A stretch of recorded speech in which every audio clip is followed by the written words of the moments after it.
నమస్తే. మనం 2026వ సంవత్సరానికి సంబంధించిన రాశి ఫలాలు చెప్పుకుంటూ ఉన్నాం. అందులో భాగంగా మీనరాశి వారికి ఎలా ఉందో చూద్దాం. ఫస్ట్ 2026వ సంవత్సరానికి ఒక విశిష్టత ఉంది. అదేంటంటే లీడర్‌షిప్ క్వాలిటీస్, నాయకత్వ లక్షణాలు. ఈ రాశిలో 12 రాసులు ఎవరికైనా సరే ఈ 2026 సంవత్సరంలో ప్రతి ఒక్కళ్ళకి నాయకత్వ లక్షణాలు కలిగి ఉంటారు. రిస్క్ టేకింగ్ కేపబిలిటీస్ చాలా ఎక్కువగా ఉంటుంది. కొత్త కొత్త విషయాలు నేర్చుకుంటారు. కొత్త కొత్త ప్రాజెక్టులు చేస్తూ ఉంటారు. కొత్త కొత్త పనులు చేస్తూ ఉంటారు. అంతేకాకుండా విజయాల్ని అందిపుచ్చుకొని ప్రతి ఒక్కళ్ళు ముందుకు దూసుకుపోయే సంవత్సరం 2026. అయితే ఇలాంటి సంవత్సరంలో మీనరాశి వాళ్ళకి పర్టికులర్‌గా ఎలా ఉందో మనం చూద్దాం. మీనరాశి గనక చూసుకుంటే మిమ్మల్ని మీరు కంపేర్ చేసుకోండి. 2025 సంవత్సరంతో కంపేర్ చేస్తే 2024తో కంపేర్ చేస్తే 2025 ఎలా ఉందో మీరు గమనించుకోండి. ఖచ్చితంగా కొంచెం ఒడిదుడుకులను ఫేస్ చేస్తూ ఇబ్బంది పడి ఉంటారు. ఎందుకంటే మీకు ఏలినాటి శని యొక్క ప్రభావం ఉండటంతోటి. ఏలినాటి శనితోటే కాకుండా మీకు గురువు కూడా 4వ స్థానంలో ఉండి ఇబ్బంది పెడుతూ ఉన్నారు. కొంచెం అష్టదిగ్బంధంలో బంధించుకున్నట్లు ఉన్నవాళ్ళు ఈ మీనరాశి వాళ్ళు. లాస్ట్ ఇయర్ కూడా నేను 10 మంత్లీ ఫలాలతో కూడా ఎక్కువ చెప్తూ ఉంటాను. ఈ రాశి వాళ్ళు చాలా జాగ్రత్తగా ఉండాలని.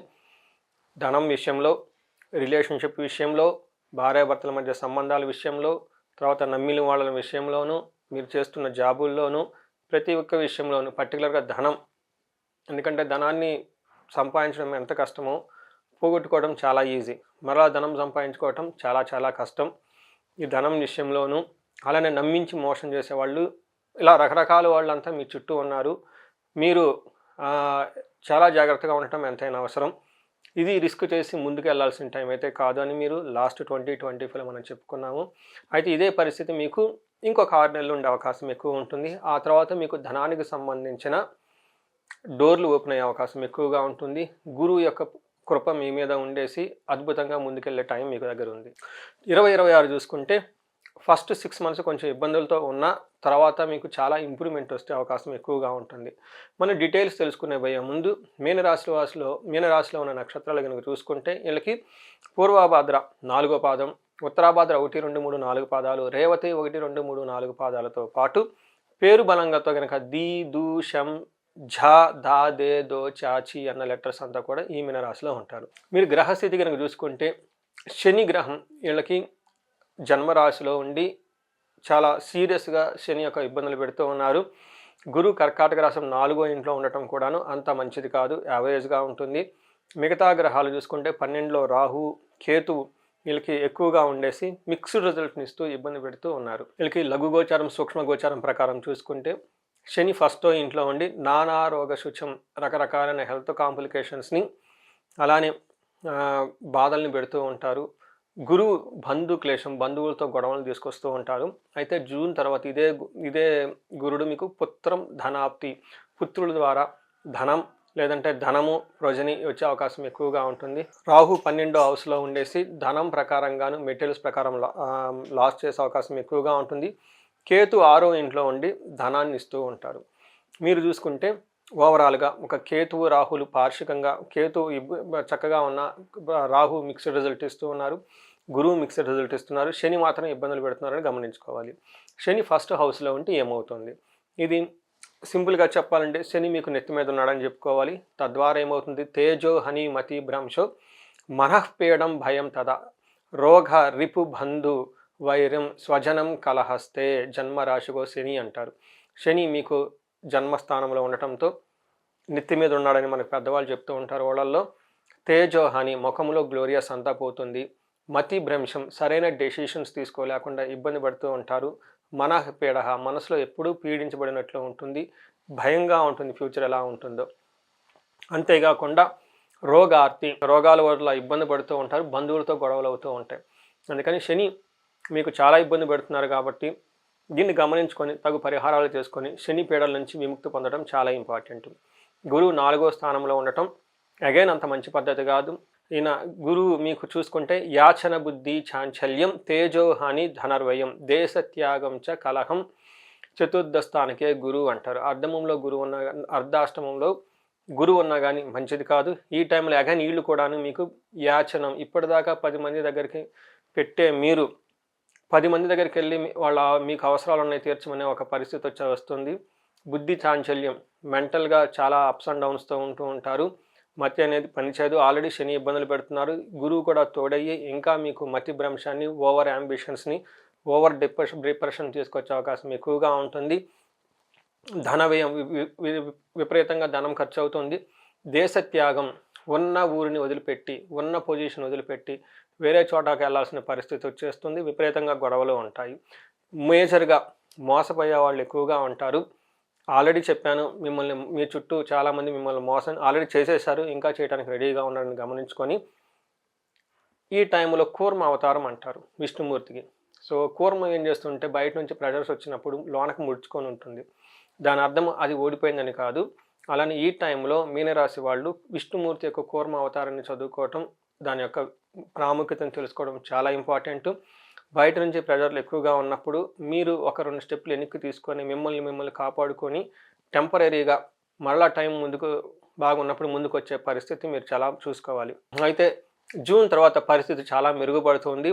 అర్ధలాభం తదైశ్వర్యం స్వకారం వరతి హర్షతం సదా జ్వన సౌఖ్యం సదా స్వజన సౌఖ్యం పంచమస్తేద్ భవేద్ గురువు అంటారు.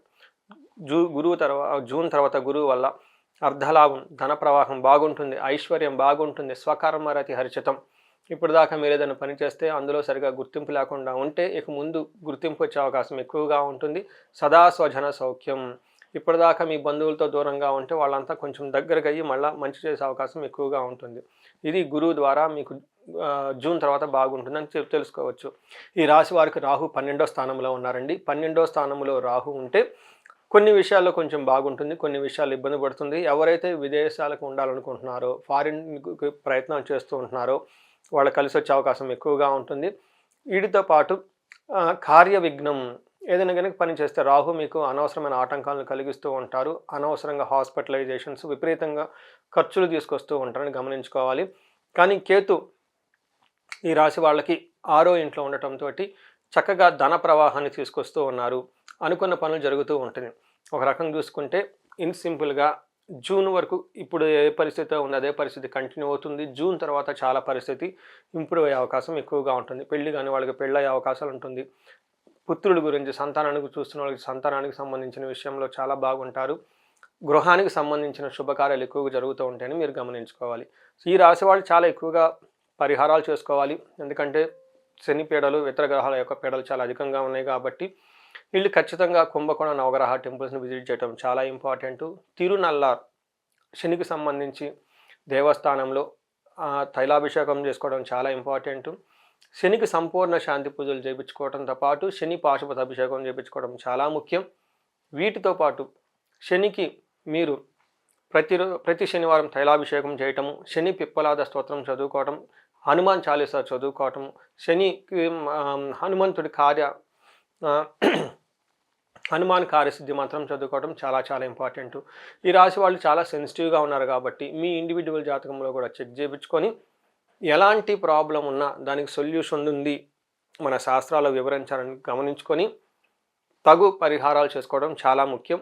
ధన ప్రవాహానికి ఇబ్బంది పడిపోతూ ఉంటే స్వర్ణలక్ష్మి విశేష హోమము, కుబేర పాశుపత అభిషేకము, లక్ష్మీ కుబేర మంత్రము జపం చేయించుకోవడం చాలా ముఖ్యం.